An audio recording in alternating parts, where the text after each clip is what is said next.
Okay,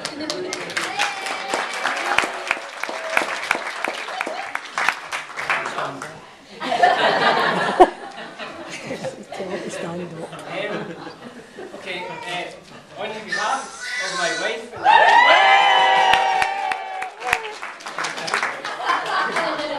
I'd just like to say a few words.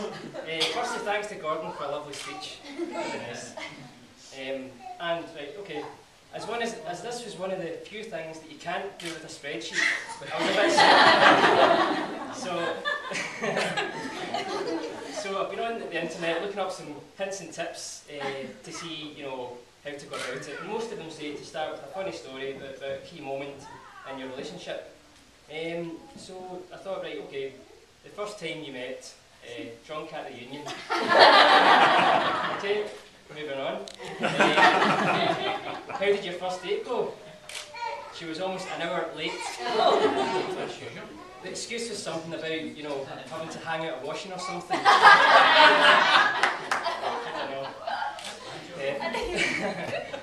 Yeah, that left me with another 4 minutes and 30 seconds to fill. So, I thought I'd give you another wee story about a kind of key time in our lives. So, I'll take you back to the year that we first started going out.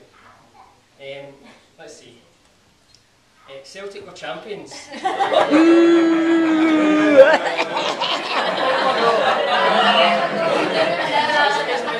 was the first time in I don't know how many years. The most important thing was no records were broken. Yeah, the same year Scotland actually made it to a World Cup. Oh. Not long ago. Petrol cost only 60 pence a litre. And beer was £1 a pint. But that was the student union. So that 1998, yeah, that was a good year. So, as typical, good, honest, hard-working students, we would spend a lot of our time walking through the shops in Glasgow. And we'd basically go on, the route, Sutton Hall Street, Buchanan Street, Argyle Street. But more often than not, Christine would suggest that we take a shortcut through the Argyle arcades. No, it's a good tip. I found it managed to shave around half an hour onto the journey. So my memory isn't perfect, but basically the reading between the lines type hints that she threw at me meant, Alan, I want us to get married. Alan, I want you to propose to me. Alan, I want that kind of ring. Alan, you're not paying attention. And I want it to be a surprise. So I thought, okay, you want a surprise, eh? I'll wait 12 years.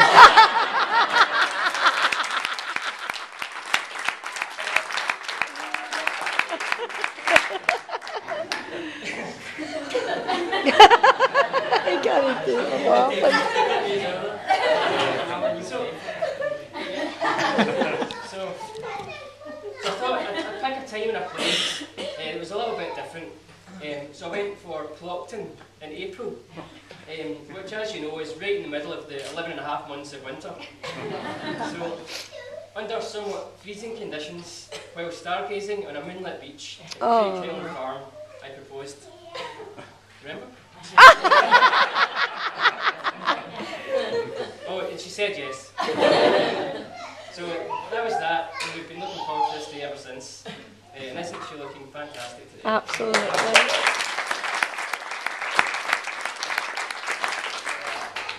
Moving on, I'd like to say a few thanks to many people in here today.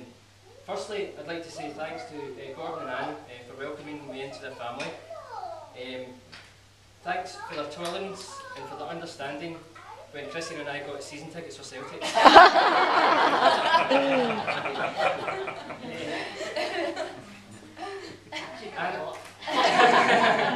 And also for all the time that's spent preparing for today, because due to which I didn't have to attend a single wedding fair. thanks to my mum and dad, David and Carolyn, who made these excellent favours that you have all got today. They're all handmade by the Stewart family.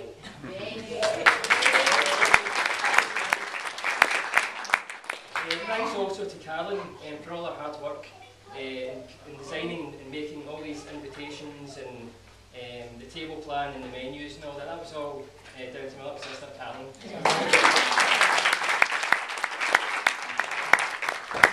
Thanks to June for the excellent wedding cake. It really is amazing. Thank you very much. Thanks to my two best men. So it's Big Sean in the end, and Sean. I've known them for almost 25 years now, and without whom I would not be the person I am today. Sorry, look better on paper there. And last but not least, I'd like to propose a toast and say thanks to the lovely bridesmaids, Yvonne and Laura. Thanks for all your hard work in preparing for the hen night. So, thank